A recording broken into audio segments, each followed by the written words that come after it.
नमस्कार। एक और नई खबर के साथ हमारे चैनल पर आपका बहुत स्वागत है। खबरों में आगे बढ़ने से पहले एक सूचना आपके लिए। अगर आप कोई लोकल यूट्यूब चैनल शुरू करना चाहते हैं या फिर अपने चैनल के लिए प्रोफेशनल वॉइस ओवर चाहते हैं तो तलाश मीडिया सेल के नंबर 9525338184 पर आप संपर्क भी कर सकते हैं।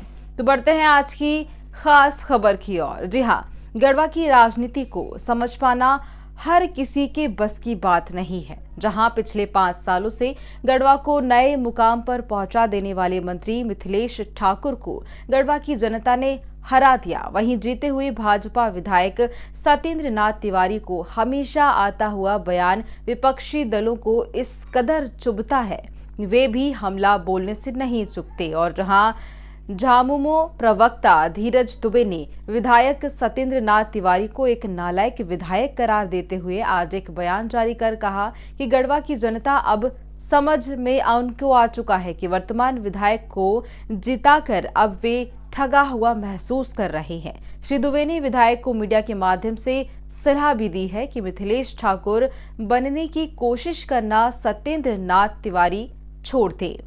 मिथिलेश ठाकुर नेता नहीं, पहले एक अच्छे इंसान हैं। वे विधायक नहीं जो अपने कार्यकर्ताओं के लिए अपशब्द का इस्तेमाल करते हैं। अभी देखना दिलचस्प होगा कि धीरज दुबे के इस बयान के बाद भाजपा की ओर से क्या बात कही जाती है। प्रधानमंत्री जी की प्रतिष्ठा बचाने के लिए भाजपा के सहयोगी शाखाओं ने पूरी ताकत लगाकर गढ़वा में जो उनके नालायक प्रत्याशी थे उसको विजयी बनाने में सफलता हासिल कर ली।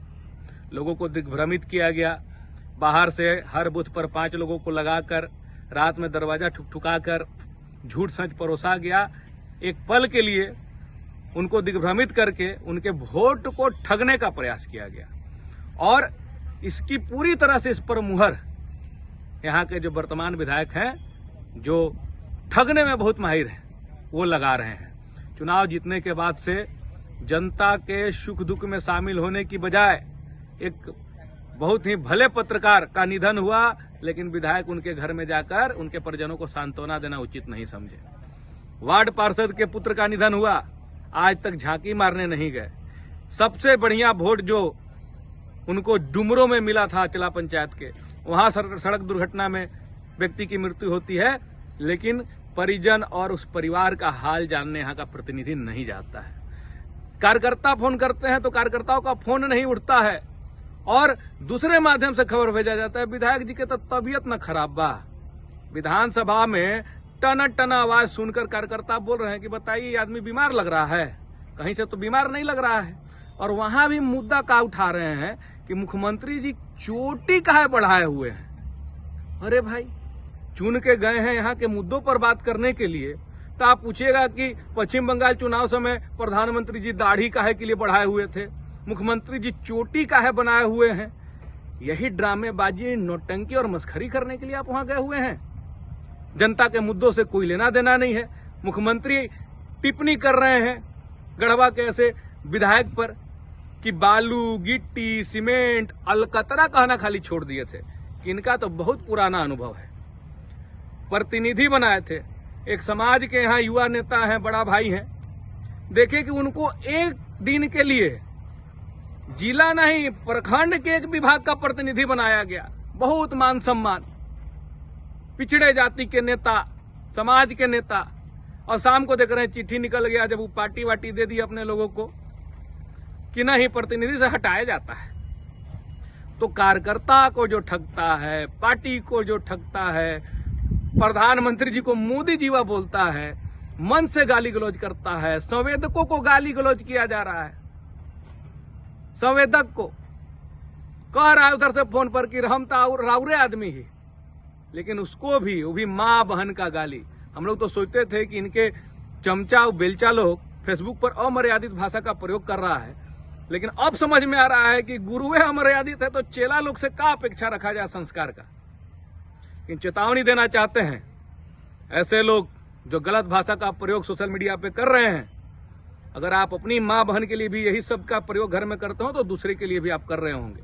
और जिस दिन परोक्ष रूप से आपने इस तरह का बात लिखा तो भी हम लोग डरने वाले नहीं, इसका ईंट का जवाब पत्थर से दे दिया जाएगा। विधायक जी, गढ़वा को संभालिए।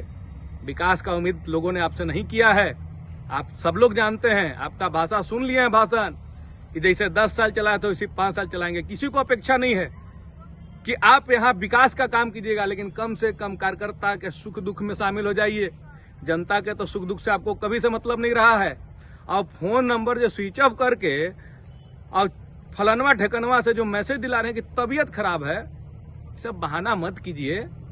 अपना आदत छोड़िए और जनता को कम से कम उसका हाल जानिए। अब मिथिलेश ठाकुर बनने का क्षमता आपके अंदर नहीं है। आप जो बोले सदन के बाहर कि मिथिलेश कुमार ठाकुर भी कोई नेता हैं, मिथिलेश कुमार ठाकुर नेता से ज्यादा एक अच्छे इंसान हैं और विकास पुरुष हैं।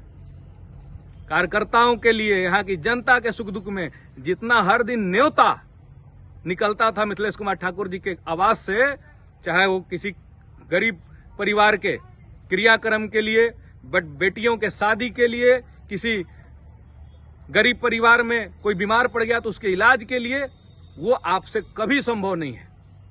आप लूटना जानते हैं, विधायक कोटा का राशि डकारना जानते हैं, अलकतरा पीना जानते हैं। ये काम मिथिलेश कुमार ठाकुर नहीं कर सकते हैं। तो सही बात है, मिथिलेश कुमार ठाकुर वाकई में एक अच्छे इंसान है, कोई नेता नहीं है। नेता तो आप जानते हैं, झूठ बोलना आपको पता है, ठगने की कला आपके पास मौजूद है, कैसे ठगना है, चुनाव के समय मुद्दों से कैसे भटकाना है, लोगों से कैसे बेवकूफ बनाना है, ये आप भली भांति जानते हैं। गढ़वा की जनता भी अब अफसोस कर रही है, पार्टी के कार्यकर्ता तक अफसोस कर रहे हैं। बड़े बड़े नेता फोन करके या मिलते हैं तो कहते हैं अरे मालिक टूअर हो गए हम लोग, कोई सुनने वाला हमारा नहीं है। तो ये स्थिति गढ़वा में आप बना के रखे हुए हैं। कम से कम हमारे विधानसभा, हमारे जिला का लाज बचाइए। उलूल जुलूल बककर यहाँ की प्रतिष्ठा को धूमिल न कीजिए। और आप जो आधार कार्ड लेके आजकल प्रतिनिधि बना रहे हैं ना, कि आधार कार्ड में कौन जाति को प्रतिनिधि वाला पद देना है, इससे भी बाज आइए। समाज का होइए, जमात का होइए, समाज के चक्कर में बहुत मत पड़िए।